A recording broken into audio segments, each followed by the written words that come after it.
it wasn't the most pleasing to the eye game I've seen in a while, but I think that's a reflection of,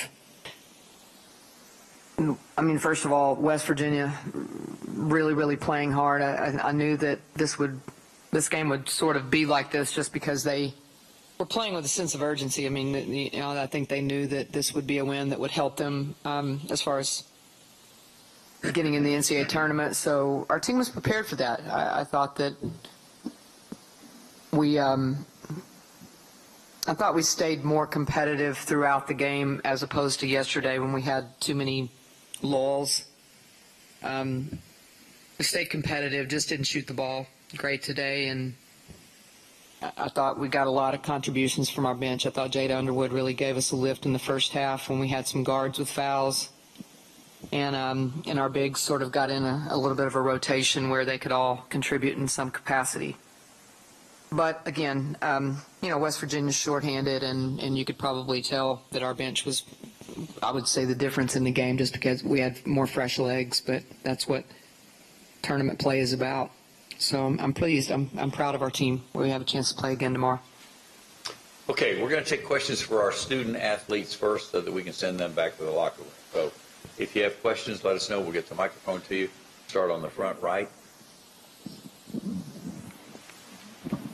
Rick Hand to the Austin American Statesman showed that it's hard to say if there was a turning point in the game like this, but you hit back-to-back threes at the end of the first quarter that gave you a pretty good lead. Do you remember sensing that that was a big deal at the time among your teammates? Yeah, I just know that my role off the bench is to bring energy to this team, whether it's with defense, whether it's with offense, and I take it seriously to help this team out. So I took it seriously today to help the team, and that's why. Question all the way in the rear on the right. Michael Kennedy, Dominion Post. For all three players, can you just talk about how important it was to keep attacking the paint and not letting up on that specific factor throughout the game? It was part of our game plan to continue to attack them. They're a very aggressive team defensively, and the coaches felt like it would be to our advantage to attack. Ladies, the other two going to comment, please. They're also a pretty good rebounding team, so we had to make sure that we got in there and boxed out and got a lot of rebounds as a team, not just post play, but guards as well.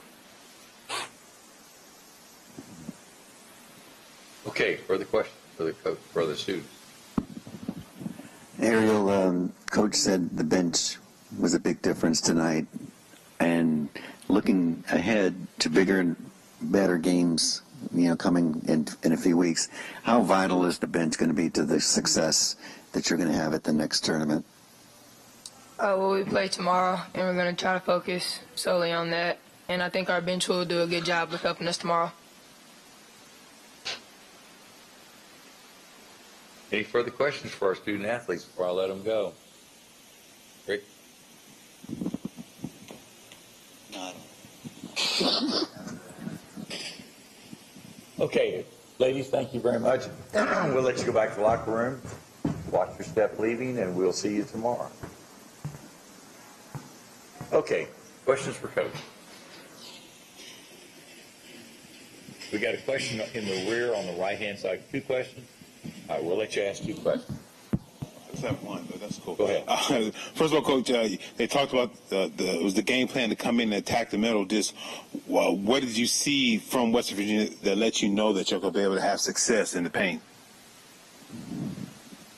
Well, as the players said, they're a fairly aggressive defensive team, and most of the time there are some driving lanes, and because they're up the line and they play really super aggressive, it also leaves some isolation for your big players, and I thought we kind of established that early, and then we just couldn't get in any kind of flow really after the first quarter. This game had no flow to it on either side. We tried. I think we got some pretty decent shots. We missed several layups in the third quarter that I thought would have really pushed us ahead, but it was definitely part of the game plan, which was to try to get paint touches. Question on the aisle. Coach, the Shugs back-to-back threes at the end of the first quarter, how vital was that to get the team energized going into the rest of the first half? I think it was just good in a sense of part of our conversation in the locker room before the game was finishing quarters well. It was one thing that, West Virginia, because they don't have a deep bench, sometimes you can take advantage of maybe a substitution or fatigue maybe at the end of a quarter, and we talked about that in the locker room before the game, which was to try to really kind of amp up our energy late in each quarter. And I will say this much, for whatever reason, Shug ends up with the ball in her hands late in late game situations and late quarter situations, and she has dramatically improved from the first half of the season where she kind of looked like a deer in the headlights when she had the ball. And now I think she's very confident with being able to get us either in a certain play that we're trying to run late game or taking a big shot. She's done that several times if you've noticed late in the year. She's playing really well right now. I mean, she went through that little bug before I guess it was the Oklahoma State game when we played in Stillwater, and took her a little while to get her strength back, but I feel like she's in a pretty good flow right now. Coach, obviously played Baylor throughout during the regular season. What do you take from those matchups that's going to help you tomorrow? I mean, we'll spend tonight looking at the game in Austin because, I mean, you try to have a short memory and turn the page pretty quick in Big 12 play, which we've really, I think our team has done a good job of that, not letting either one of the Baylor losses affect our next games, and part of that was for me to just move on and go to the next thing. So we'll spend tonight looking at the previous game in Austin and try to see if there are some things that we could have and should have done better. But they're bringing in the offensive player of the year basically and the defensive player of the year. So we have our work cut out for us.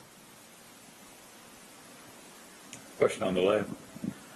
Tyler Bolden, KWTX in Waco. Does it help help your chances more tomorrow knowing that Wallace is not going to be out there? First of all, I haven't commented on her at all, but my sympathy goes to her. I had a situation like that a few years ago with our best player in Nneka and Polly, and it's heartbreaking.